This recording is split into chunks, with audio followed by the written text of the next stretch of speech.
अस्सलाम वालेकुम दोस्तों, आज मैं मौजूद हूँ मदीना में। रोज़ा रसूल से 3 किलोमीटर दूर ये एक घर आपको दिखाता हूँ जो 1400 साल पुराना घर है और मदीना का सबसे पुराना घर इस वक्त यही है और आज 1400 साल बाद भी अपनी असली हालत में मौजूद है। ये घर हमारे लिए बहुत ही मुक़द्दस है क्योंकि इसमें आले रसूल ने ज़िंदगी गुजारी है। इंशाल्लाह आज मैं इस वीडियो में आपको इस पूरे घर की चारों तरफ से ज़ियारत करवाऊंगा और मैं आपके लिए सजेस्ट करूंगा कि जब भी आप मदीना तशरीफ़ लाएं तो इस घर की ज़रूर ज़ियारत करें। ये जो नीचे पत्थर लगे हुए हैं ये सब 1400 साल पुराने और उस दौर के लगे हुए हैं। सोशल मीडिया पर आपको ये घर हज़रत अली और हज़रत फ़ातिमा रज़ी अल्लाह ताला अन्हो के नाम से मंसूब मिलेगा, जबकि ये गलत है। हमने यहाँ से कंफर्म किया है, इसके बारे में तहकीक की है और मकामी लोगों से भी कंफर्म किया है। ये हज़रत फ़ातिमा हज़रत इमाम हुसैन की जो बेटी हैं उनका नाम भी हज़रत फ़ातिमा था, ये उनका घर है। यानी ये जो हज़रत पाक सल्लम की बेटी है हज़रत फ़ातिमा, उनकी पोती का घर है ये।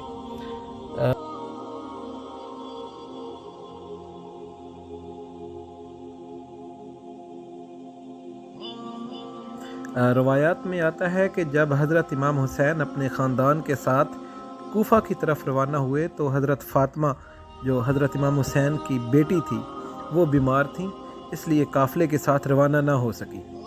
तो हज़रत इमाम हुसैन ने फरमाया कि आप यहीं पर क़याम करें, हम वापस आकर आपको अपने साथ ले जाएंगे। आपको पता है कि हज़रत इमाम हुसैन अपने ख़ानदान के साथ करबला में शहीद हो गए थे और एक छोटा बच्चा हज़रत इमाम ज़ैनुल आबिदीन बच गए थे। तो वो वापस आकर मदीना में इसी घर में रहे। इसी घर में उन्होंने फिर जवान हुए और फिर ये कुआँ खोदा और ये कुआँ जो है मुसलमानों के लिए बहुत ही मुक़द्दस था उस वक्त।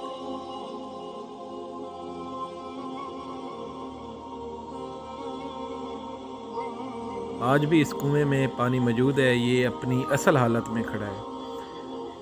लेकिन गवर्नमेंट ऑफ सऊदी अरेबिया की तरफ से चार तरफ से इसको ना जाली लगाकर बंद कर दिया गया। हम अंदर इनसाइड नहीं जा सकते।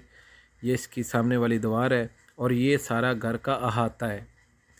इधर साथ ही ये कुआं है और ये दूसरी तरफ घर है जो मैं आपको दिखा चुका हूँ और दोबारा मैं आपको दिखाता हूँ। ये सामने रहा। इसकी ये जो नीचे वाली दीवार है आप देख रहे हैं, ये सारी 1400 साल पुरानी है।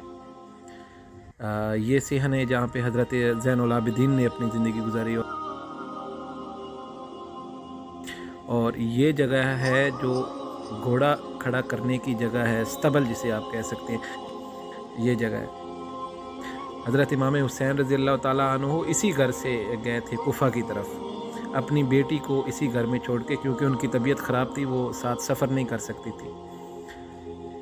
और ये दरवाज़ा है। ये दरवाज़ा अब बाद में लोहे का दरवाज़ा लगाया गया है, पहले और दरवाज़ा था। ये बाकी दीवार बिल्कुल सेम जो है 1400 साल पहले जैसी थी वही खड़ी है बिल्कुल। ये विंडो है इसकी और यहाँ से अब देखें पत्थरों से इस तरह माशाल्लाह डिज़ाइन किया गया है। उस वक्त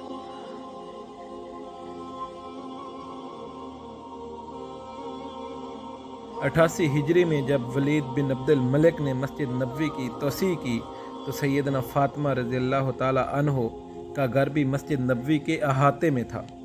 तो मस्जिद नबवी की तोसी की वजह से सैयदना फ़ातिमा हज़रत हुसैन की जो बेटी हैं उनको मस्जिद नबवी से यहाँ पर नकल मकानी करना पड़ी। अगर आपको ये वीडियो पसंद आई है तो अपने दोस्तों के साथ भी शेयर करें ताकि वो भी इस मुक़द्दस घर की ज़ियारत कर सकें। दोस्तों, हम सऊदी अरेबिया में इस्लामिक हिस्टोरिकल प्लेसेस पे वीडियोस बना रहे हैं। अगर आपको हमारी वीडियोस अच्छी लग रही हैं तो उसका आप हमें थैंक यू बोलना चाहते हैं तो आप हमारे इस चैनल को सब्सक्राइब करके बेल आइकन प्रेस कर दें ताकि हमारी हर नई आने वाली वीडियो आप तक पहुंच सके। और हमारी दुआ है कि अल्लाह ताला आपको भी मुक़द्दस मकामात की ज़ियारत की तौफ़ीक़ अता फरमाए।